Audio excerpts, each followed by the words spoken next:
I have 3 sons. We've talked about the boys. I have been mostly a single parent. But because I was stuck in that, oh my God, this might not happen, this might not happen, it almost rendered me powerless. It almost forced me to cancel it. Last year was harder than the other years. I almost gave and you up. almost didn't do it. And yet what you heard was how much more powerful it was. I think about the strengths. Yeah. Right? Yeah. I never think about how I can lean into my limitations. Yeah. And allow that to empower me too. So like that first year, I saw the vision. The next year, I felt it. Yeah. I saw it come to life. When I got to that event, I said, God, you did it again. Again. You did it again. And I'm again. sitting up here worrying about what you already told me. You set the table for. A big part of my purpose is to help people create breakthroughs. Welcome to Money Motivations with Meltrice, also known as M Cubed. This podcast is going to be amazing. It is dedicated to inspiring, empowering, educating, and motivating individuals in the area of financial satisfaction.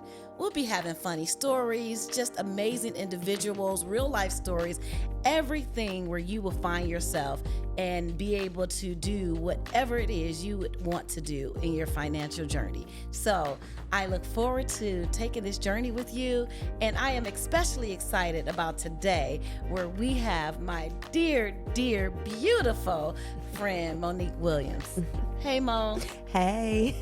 So, Mo, our friendship journey has been crazy. We started off at church. Singing in the young adult choir.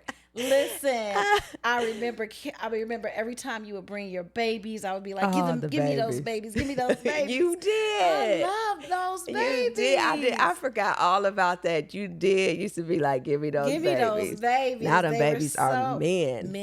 Men. Jesus. So, our journey, how long have we known each other? So if we're back, so Ian is 19 and I started Philemon. I think I was pregnant with Ian. Yeah. So we go, wow. I have never calculated the years. Yeah. 18, 19 years. Yeah. And we had the church aspect, but then we ended up crossing paths and getting reconnected business-wise. Yeah. So it's interesting because I've always watched you. I've always admired you. Ditto. And so I in church we weren't close, but we loved each other. We had a reverence for each other. But when you came, you called me when you were ready to start your business. Because you were saying you were watching me. I was watching you. So I remember seeing you on the news and stuff when you and Larice had started the business. And then I was like, what? I'm like, look at her go. So I knew. And then we were at an event, was a group of Black women at Vanessa Whiting's house. Oh, yeah, I remember. And so, again, I know you hug, you love you, but we hadn't been intimately connected, right, at that time in terms of knowing what was going on in each other's lives. And you was promoting then, like, so if you need an accountant, like after all the women said their vision and all that, and you're going to need an accountant, da-da-da-da. And so that's like reminds me just that you never know. You put it out in the room because as soon as I launched my business. Right. You came to me. Before I even had a client. Yeah, and I feel like that jump-started our next phase of life, which is this phase. Yes. Which is the best phase. Yes. Right? Yes. I don't know, you get better. And I'm saying, and it keep getting better and better. And better. Yes. So I'm just grateful to have you. Yes. And that fast forwards all the way to when God planted the seed of women creating wealth and impact. And I'm like, I don't know, when you and I chatted, and I was like, I want Monique to MC the event. And the conference. Yeah. And you were the most amazing MC ever. You came with passion, vigor, excitement, excellence. Yeah. My team was like, who is this woman? You got us. She too much. She too much. And I had to tell them, like, it's okay because excellence demands excellence. Yeah. And we learned a lot. Yeah. We learned a lot with and working with you. I humbled myself and a lot. You learned a lot working with us, and it was amazing. Yeah. So I would just say thank you. Yeah.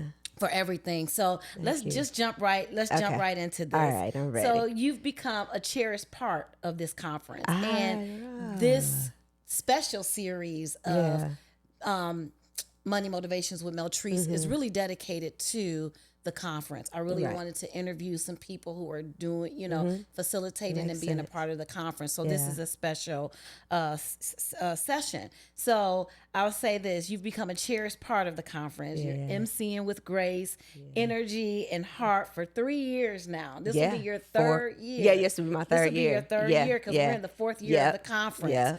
So what has this journey been like for you, and why do you keep coming back to the Women Creating Wealth and Impact Conference? So we have parallel missions. Our missions are very much interconnected. And that is to see women flourish, right? To see women rise above whatever circumstance life may have given them and live in a way that they probably don't even know. Yeah. And not quite believe that they're capable or worthy of, right? And so one thing is me seeing that play out in the conference. And so I keep coming back. And one thing is you, right? Like, and a lot of people would say, Meltrice, I'm here for Meltrice. But it's the vision and seeing it in real time. Yeah. So like that first year, I saw the vision. The next year, I felt it. I saw it come to life, like in real time. What was happening in the women's lives from Friday to Sunday. And so for me, I'm just honored to be a part of the vessel or the conduit that's fulfilling that vision. Yeah. Because it's an amazing vision. Oh my God. I'm about to tear up. I'm about to tear up. We cry a lot these days in our age. The wind blowing. I don't know what it is. But when you said the first year you saw it. I saw it, yeah. The second year you felt it. Felt it. That's what my team said. My team was like, this year was, and I think the women came with intention and expectation, and you felt that expectation. But it's the atmosphere. And it was the atmosphere. But I think you're a major part of creating that atmosphere. Oh, God. You're the first person that talks. You are the first person that talks. So you are a major part of setting that atmosphere. So thank you. Yeah. So your session this year. Yes. Life's roadmap. Doing the most this year. Navigating tough times. She is doing the most this year.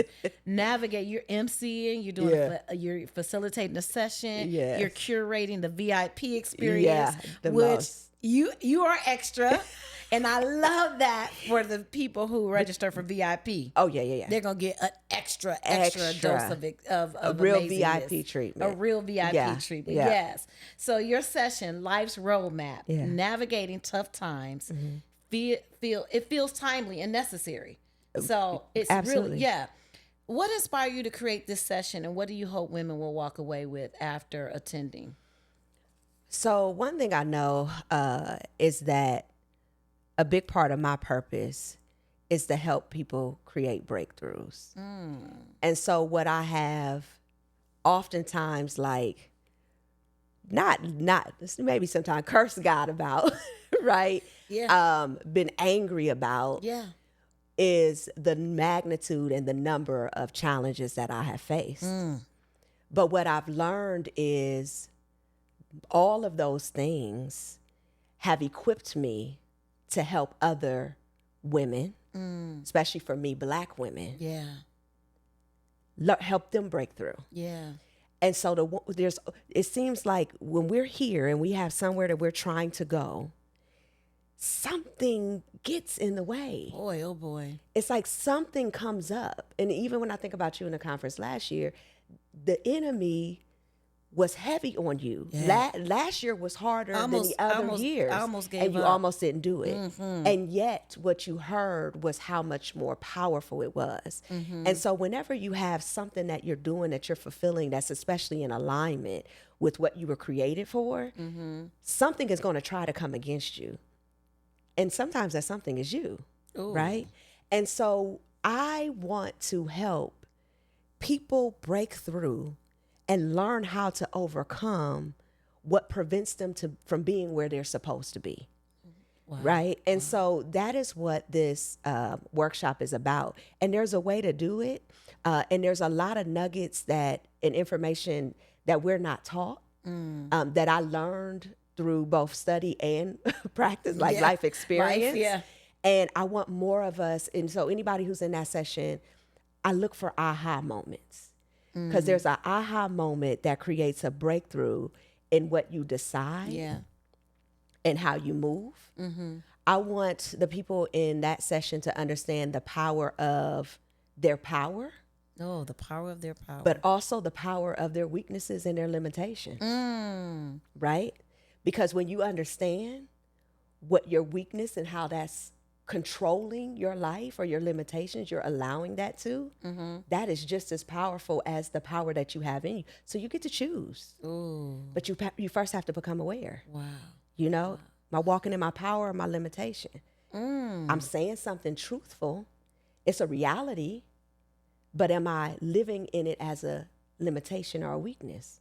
Or am I learning what it is that I can do within myself within that? Am I leaning into my power? You understand what I mean? It's deep. It's deep. I mean, because I think about the strengths. Yeah. Right? Yeah. I never think about how I can lean into my limitations. Yeah. And allow that to empower me too. Yeah. But it's power in your limitations, because that can empower you. But also when you allow yourself to focus on your limitation, when you allow yourself to focus on your weakness, when you're operating out of that space as a scarcity. Oh, wow. That is what I mean. Okay. It is powerful too. And it can keep you stuck in the same place, because you are seeing yourself and seeing these things as limitations and weaknesses. They are just as more powerful than tapping into your power if you allow it to be. See, this is how we end up stuck. You know? I get what you're You saying. see what I You're mean? Basically like, if you keep focusing on your limitations as limitations, that will keep you stuck. That will keep you. That will keep you That stuck. will keep you. And that's it. And that does not help. So navigating life's challenges is understanding which vein you're living in. And you know, we had this real life moment and situation in my life. Yeah. Where I'm living in the limitation. Right? Yeah. I'm talking about what's not. What's not. Yeah. That's so interesting, because when we had that event the other day, which was a powerful event. Powerful. First of all, I was like, I couldn't sleep the night before, and I'm like, are people going to show up? I do this to myself all the time. We all right? do. I'm like, are people going to show up? Yeah. But every time when I got to that event, I said, God, you did it again. You did it again. And I'm again. sitting up here worrying about what you already told me you set the table for. So come and feast, right? But because I was stuck in that, oh my God, this might not happen. This might not happen. It almost rendered me powerless. It almost forced me to cancel it. Exactly. Everything, the enemy kept saying, Exactly. you should cancel it. The Urban Leagues event is this week. You should cancel it. You're competing against this. You're competing against that. Yes. But God had every woman that needed to be at that table, at that table. So that is so, so good. And that is about navigating challenges, right? Because what we believe about ourselves, even when we quote unquote arrive, is a form of limitation. And when we allow that to take over, it prevents it. But what you did is you shifted yourself into your power. And you didn't allow the fact that's a challenge of yours. It's a challenge. That pressure and not feeling right. Yeah. So you can sit in that and you can cancel and you can not show up. Or you can shift into your power. Right? Yeah. And which reduces the power of the limitation or the weakness, because that's where most of us stay stuck. We stay stuck. We stay stuck in the pattern. We stay stuck in what we believe. We stay stuck in what the world has showed us, because a lot of times that's different than who we really are and what we're capable of, how the world treated us. We allow that to define us, right? When you've come from things, you dealt with things. But there's so much more power in us than those moments. You know, to those descriptions. So that's the. Ooh, that's gonna be that's good. The workshop. I don't know. And, I'll have to try to figure out how to make your session. But the last thing I say is, out there, like, there are very practical things. I don't like to speak in abstract. I want everybody to walk away with a tangible tool that they can apply to their lives. Absolutely. Like we say, a roadmap. What is that roadmap? I want you to get the clarity. I want you to get the vision of the woman that you can be. And I want you to be able to get the steps. I always say, what is the right next step? Right next step. Yeah, not this big overwhelming, I gotta. Don't think about the elephant. No. Think about the next bite. Just the next step. The next bite. Just take that next step, you know? That's what I tell people all the time. I'm like, a marathon has to start with one step. One step. If you think about the marathon, you won't make it. Sometimes you get overwhelmed and you quit. Yeah. If you just think about what is that next step? Somebody came up to me recently and was like, how do you do all that you do? I said, 1, God. Yeah. I said, 2, I'm crazy. Yeah. And I said, 3, I don't think about it. You just do it. I don't think about it. I just do it. Exactly. And I said this, I always in my head think about the worst case scenario. What is the worst case scenario? So the worst case scenario when we did the real estate mastermind luncheon is only a few people show up. Yeah. And if you can deal with that, just do it. Just do it. Just do it. Because you're going to learn something from that that's going to make you better for the next experience. Yeah. So you're a woman of many gifts. We talk about that all the time. You're multi-passionate. And multi-talented. And multi-talented. You are. You're a leadership coach. You're a designer, recent designer. I'm so excited you're designing my dining room. Yes. You're a strategist. I am. You're my leadership coach. You're my designer. Yes. You're my strategist. Right. You're a creative powerhouse. Oh, boy. How do you personally navigate life's detours and stay anchored in your purpose when the road gets tough? I feel like we sort of just kind of touched on that. Yeah. But make it real. But I'll make it real. I have 3 sons. We've talked about the boys. I have been mostly a single parent, and I try to be careful about that because my mom was a single parent that had no financial support and no other being that was helping her raise us. I have that, right? To some extent, I'm not 100% on my own, but I'm head of household, which means that everything in my life and in my children's life, I'm responsible for. Yeah. I'm also the leader. I am the anchor in my children's life for anything that they have done. Yeah. I have been the initiator. I am the orchestrator. So if you can imagine, my life in some ways is not my own, because as much as I set my life up to flow a certain type of way, there's things within their lives that can shift or pivot that at any given time. And then there's just these circumstances that happen. So for example, I was killing it last week. Very productive, anchored in my plan, had my asana where I do my tasks because I'm a strategist. So I get anchored through strategy and knowing exactly what I'm gonna get done. Yeah. It also helps me regulate my emotions. Regulate regardless of how I feel. And my emotions, even if I have a off emotional moment or day, I know where to come back to. So that's important. But after 3 long nights, and I'm in a wedding right now. I'm a maid of honor right now too. So you can imagine my life, building a business, operating a current business, and a maid of honor, and doing the most for your conference, mommy, all the things. So, but I was killing it last week. Walk in the house on a late night, because it was 3 late nights in a row. It's like 10 flies. 10 flies in your house? 10 flies. It was I'm tired. The boys didn't let the flies in the house. No, I don't know what. So this is what I'm saying about life.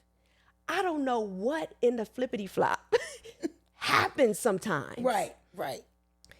It is the most random thing. And you could think, 10 flies. No, what that meant is the day before it was 1 fly. The next day it had came to be 10. They constantly multiply. I have no idea where they're coming from, but what that meant is I'm tired. I have all these things to do, and now I'm fighting flies, right? And so these moments, these challenges in lives, they're not just about the big things that happen. Right. They're about the little things that, and it's not really the big things that break a resilient person. It's the little things, because you already had to navigate this bill. Somebody called and this bill, such and such and such. This happened with this kid over here. Something happened with the tire with the car over here. You rolled over glass. Yeah. You had this meeting and such and such happened with your client. Then you walk in your house and it's a house full of flies. Yeah. Right? It's like that movie Straw. Yeah. It's like, It was the last straw. It was the straw that broke the camel's back. Yes. And that's what happens in our lives. And so I will tell you a very tangible thing that I have learned to do. First, I've learned not to react until I know until I know what the problem is. Because we can react to things that aren't problems yet. Yeah. And I react to the problem at the level in which the problem warrants a reaction. Right? And so me, 4 years ago, 5 years would have been like, oh my God, I can't take another day. It's just too much. It's always something. I stress out loud. Right. My family tells me I stress out loud. I'm trying to work on that. Yeah, but see, it rises it elevates us. It takes us out of our practical like problem solving. So it was like, okay, there's flies. I'd like you, what's the worst case scenario? I have to call somebody to come. But when you had an infestation before, when your son left the trash in the house and then you had the flies, you have the Zevo. You have a leftover Zevo pack. You call the son in, let's kill them, right? Let's put in the Zevo. But I'm still like, where are they coming from? Where are they coming from? And this is what I love about males. My son is like, let's just kill them and see if we keep having the problem. Right. And I'm like, where is it coming from? Where is it coming from? Right. But in a very practical way, it's about looking at whatever you're facing in that moment. Yeah. And being, mastering your emotion to make an informed decision about how to solve it. Yeah. Right. It's also about, I'm a God girl. I know that I have limited strength. You a God girl? I'm a God girl. I love that. I'm going to use that. I'm a God girl too. I love God. I love God. Oh my God. Okay. And I know that anytime my strength is depleted, his strength is made perfect. Is it? And it's infinite. So in a very practical way, I'll put myself on timeout. If my kids are getting on my you're like, Meltrice, I can't talk to you tonight. Not tonight. I have to go to sleep. So that's another thing. I honor what I feel in the moment. Once I realize the truth of what I feel. Yeah. I recognize it's not a pattern. This is how you feel. Honor it. And then do better in that next moment. I love that. You know? So I know that was a long answer, but a lot of people don't honor how they feel. This world doesn't allow us to. Yeah, it doesn't. It doesn't. That's the beauty of being a rebel, though. Yeah. Somebody said that, or I may have read this, or someone may have said this to me recently, but they said, if your technology goes bad, if you unplug it for a few minutes, and you plug it back up, 9 times out of 10, it reboots. It reboots. So why do we not think we need to unplug as humans? Why are we, not why, because I know why, but we are so disconnected from even understanding how we feel. How our body feels. You have women who have a high level of stress that report no stress at all because you've learned how to tolerate the pain. Yeah, your baseline changed. But guess what? Even though it changed in terms of how you cope with it, it doesn't change how it shows up in your body. It manifests physiologically in your body. In your body. Absolutely. Ooh, okay. Yeah, let's get deep. Let's wrap. Let's try a couple more things I want to chat with you about. But one of your superpowers is helping others rise to clarity. Rise with clarity. I feel like we've talked about this. So just real quickly, what's one powerful strategy or mindset shift that helped you and your clients turn pain into power? Heart work. Heart work. We often focus on the mind, and we know that the brain sends signals to the heart, but our heart sends signals to the brain. So it's why you can write those affirmations over and over again and nothing change. It's why you can have all the self-talk. You can talk yourself to death and wake up and experience the exact same thing as if you didn't have a whole day's long conversation with yourself. Why you can talk to your girlfriend, why you can go to the altar and then 2 days later, you're back at the same place. Yeah. It's because there's a condition of the heart. Dr. Anita Phillips really helps to break that down. Yeah, I love her Right? book. I love her book. I love Yeah. her work, her premise, because she tells us that there are conditions within our heart. And when we understand what that thing has done to our heart, how we're feeling, why we're feeling it, and address it at its core, it allows the shift of the mindset to actually take root. So I say heart work. Do Heart work. your heart Do the heart. work. Push yourself out of your mind and down to your heart I love that. and sit there. I love that. Yeah. I love that. Yeah. All right. So as we wrap up, Yes. let's get a little personal real quick. Okay. As someone who knows you, I've seen your resilience up close. Yes. What's something the audience might be surprised to learn about your journey that shaped the woman you are today? So I want to have a direct answer. I can't. It's too many things that have shaped me.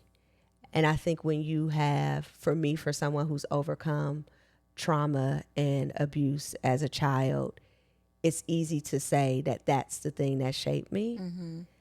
But also me going to a math and science-based school where I had science fairs, invention fairs, tobogganing, won the award in second grade for how to make a peanut butter jelly sandwich from scratch, the only one in the class. Like, that shaped me. Yeah. Going to church with my grandma every weekend and her going to her house and her cooking Sunday dinner shaped me. Driving down to Alabama for the 4th of July every year shaped me. Becoming a mother shaped me. Yeah. You know, me graduating with a master's degree, like, shaped me. Living in the Caribbean shaped me. There is not one thing that had more of a significant impact. Being your friend has shaped me. Okay, you about to make the tears flow. Being your friend. And so, you know, I have had a lot of surprises to what I went through as a child, to what I've been able to experience in my life, to raise my sons that did not face the abuse and poverty that I did, and, you know, to